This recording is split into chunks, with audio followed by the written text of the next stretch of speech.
12월 26일 성탄후 제1주 주일, 올해의 마지막 주일을 위한 말씀 나눔을 시작하겠습니다. 오늘은 골로새서 3장 12절부터 17절 말씀을 가지고 그러므로 너희는 이라는 제목으로 말씀을 나누겠습니다. 2021년 표어는 멀리서 가까이, 행동 강령은 보이지 않아도 한결같이입니다. 2021년 기도문을 따라해 주시기 바랍니다. 하나님은 보이지 않지만 늘 우리와 함께 계시는 것처럼 비록 떨어져 지내는 사람들이라도 주님의 마음을 담아 그들을 기억하고 생각하고 사랑하게 하소서. 내 마음은 보이지 않지만 늘 나와 함께 있는 것이니 주님이 하시는 것처럼 나를 용납하고 사랑하게 하소서. 예수 이름으로 아멘. 골로새서 3장 12절부터 17절 말씀 읽어드리겠습니다. 그러므로 너희는 하나님이 택하사 거룩하고 사랑받는 자처럼 긍휼과 자비와 겸손과 온유와 오래 참음을 옷 입고 누가 누구에게 불만이 있거든 서로 용납하여 피차 용서하되 주께서 너희를 용서하신 것 같이 너희도 그리하고 이 모든 것 위에 사랑을 더하라. 이는 온전하게 매는 띠니라. 그리스도의 평강이 너희 마음을 주장하게 하라. 너희는 평강을 위하여 한 몸으로 부르심을 받았나니 너희는 또한 감사하는 자가 되라. 그리스도의 말씀이 너희 속에 풍성히 거하여 모든 지혜로 피차 가르치며 권면하고 시와 찬송과 신령한 노래를 부르며 감사하는 마음으로 하나님을 찬양하고 또 무엇을 하든지 말에나 일에나 다 주 예수의 이름으로 하고 그를 힘입어 하나님 아버지께 감사하라. 아멘. 올해 멀리서 가까이라는 표어로 1년을 보냈습니다. 코로나가 잠잠해지지 않은 채로 2021년을 시작해서 정해진 표이긴 한데 지금 2022년을 맞이할 입장에 있어서도 여전히 코로나의 국면은 잦아들고 있지 않습니다. 내년 표의 주제를 정했습니다. 꾸준한 일상이라고 정했는데요. 무언가 특별히 새로운 것을 생각하기보다 그동안 해왔던 늘 반복된 일상, 우리가 꼭 지켜야 할 삶의 기본적인 일상에 대해서 생각하는 2022년이 되기를 기대합니다. 올해를 마무리하는 입장에서 이 골로새서의 말씀이 이번 주 주일 성서 일과 말씀 중에서 가장 포괄적인 말씀이라고 생각을 해서 이 말씀을 골랐습니다. 말씀 12절 시작부터 그러므로 너희는 이렇게 시작되기 때문에 2021년을 쭉 살아왔는데 그러므로 너희는 이렇게 결론 내리는 느낌이라서 이 말씀의 시작이 잘 어울립니다. 오늘 본문은 제가 한 8부분으로 나누어서 생각을 해보게 됐습니다. 먼저 첫 번째는 12절 앞부분인데요. 하나님의 택하사 거룩하고 사랑받는 자처럼 이렇게 표현되고 있습니다.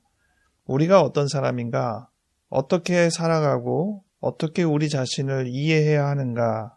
골로새서 저자는 우리에게 하나님이 택한 사람처럼, 여기서 처럼이라는 건 자답게 이렇게 이해해도 좋을 것 같습니다. 하나님이 택한 자답게, 거룩한 자답게, 하나님의 사랑을 받는 자답게 그렇게 살아가고 그렇게 우리 자신을 이해해야 하는 것이 중요하겠습니다. 두 번째는 이 12절의 후반부에 있는 말씀인데요. 긍휼과 자비와 겸손과 온유와 오래 참음, 다양한 특성들을 언급하면서 이것들을 옷 입으라고 하고 있습니다. 체화하라는 것이겠죠. 우리의 삶의 성품에 긍휼과 자비와 겸손과 온유와 오래 참음이 녹아들어 있는지 생각해 보아야겠습니다. 세 번째는 용납하고 용서하라는 이야기를 하고 있습니다.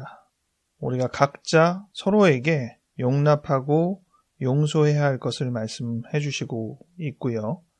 왜냐하면 주님께서 우리를 용서하셨기 때문에 똑같이 우리도 서로가 서로에게 용납하고 용서하기를 말하고 있습니다.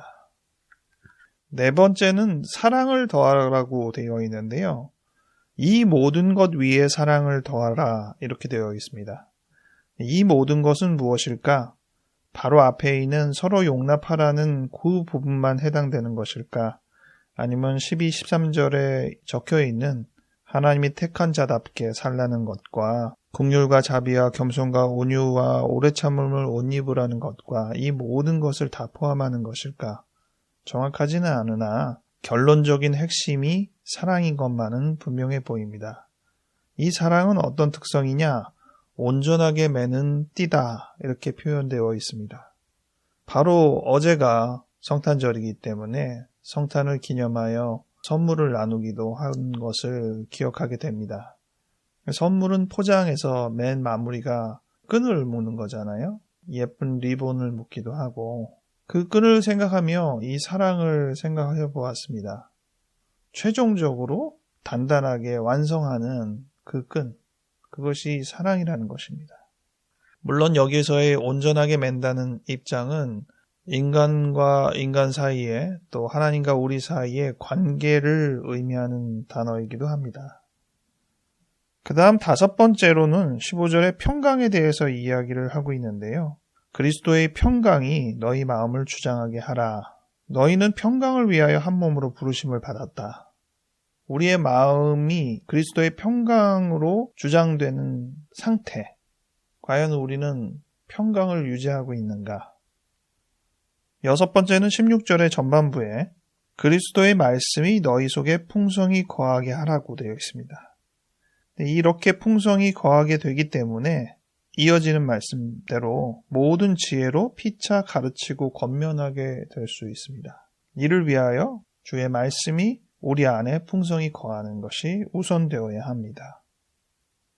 일곱 번째는 16절 후반부에 나와 있는데요. 찬양하라고 되어 있습니다. 시와 찬송과 신령한 노래를 부르며 하나님을 찬양하라고 되어 있습니다. 그리고 여덟 번째로는 예수의 이름으로 하라고 되어 있습니다. 우리가 주기도문도 예수의 이름으로 기도합니다. 이야기하는 것처럼 우리의 삶 전체가 나의 삶이 아니라 이제는 예수의 삶이기 때문에 예수의 이름으로 말하고 예수의 이름으로 행동하는 것입니다. 17절에 있는 말씀 그대로 무엇을 하든지 말에나 일에나 언행을 다 의미하는 것이죠. 말에나 일에나 다 주 예수의 이름으로 하라. 8가지로 해서 지금 이 골로새서가 이야기하고 있는 우리 삶의 지침을 정리해서 말씀드렸는데요. 그런데 독특하게 지금 정리해서 빠지긴 했지만 제일 많이 반복되는 단어가 있습니다. 그것은 바로 감사입니다. 이 감사라는 표현은 여러 구절에 분산되어서 반복해서 3번 나오고 있습니다.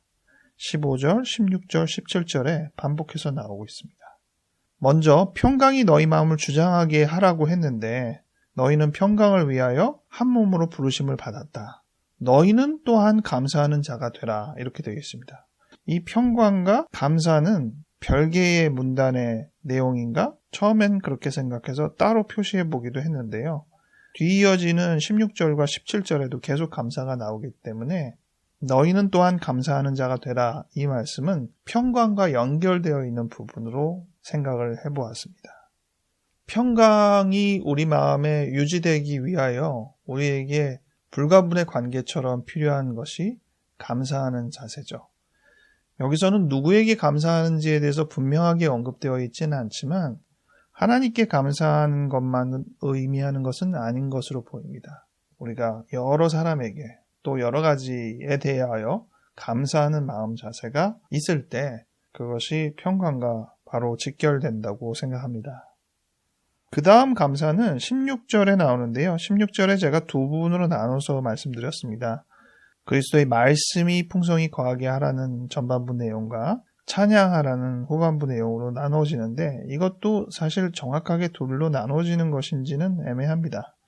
어쨌든 좀 나누어 볼 때 이 감사라는 부분은 찬양에 포함되어 있습니다. 시와 찬송과 신령한 노래를 부르되 감사하는 마음으로 하나님을 찬양하라고 되어 있습니다.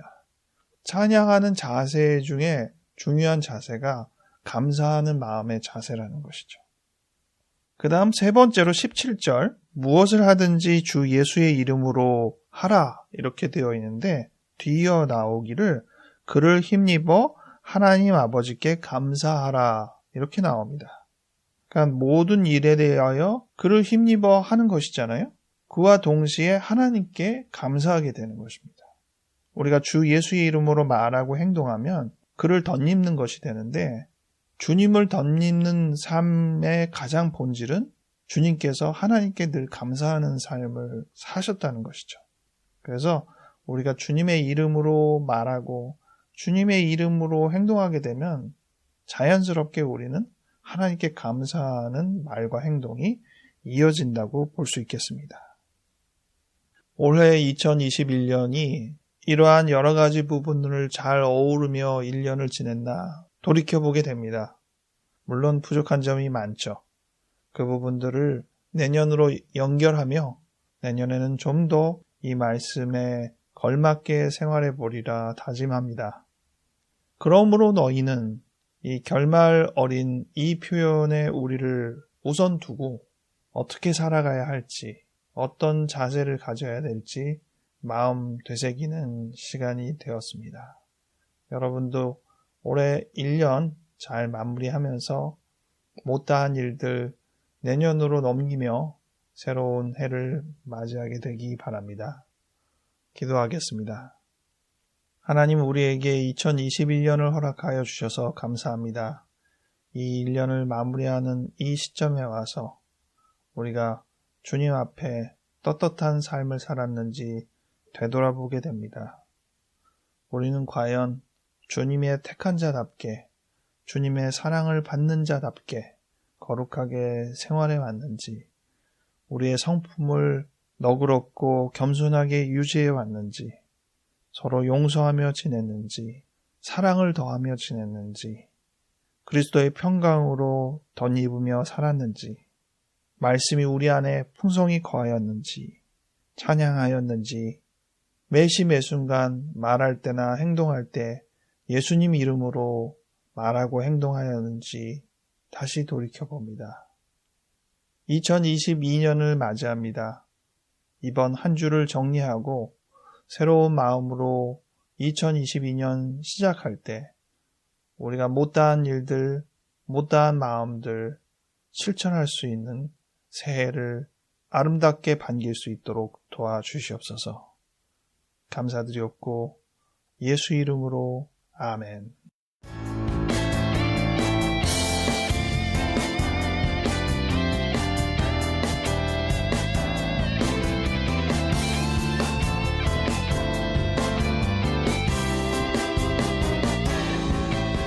저희 마가교회가 2016년 10월부터 시작을 해서 2017년부터는 5회를 1년을 전체로 채웠습니다. 내년 2022년을 약간 안식년처럼 생각하면서 보내려고 합니다. 이 마가교회의 활동도 가장 기본적인 활동을 이어가는 정도로 보내려고 합니다. 그래서 올해 주제도 꾸준한 일상이라고 정했습니다. 특별하진 않지만 소박한 하지만 끊임없는 한결같은 신앙인으로서의 삶을 하루하루 살아가며 여러분과 같이 삶을 나누고 말씀을 나누며 지내는 그 활동을 이어가겠습니다. 올 한 해 여러분들 정말 수고 많으셨고 고생도 많으셨고 1년 삶 속에서 경험했던 희노애락을 정리하며 기쁜 마음으로 새해 맞이하시기 바랍니다. 다음 주에 다시 뵙도록 하겠습니다.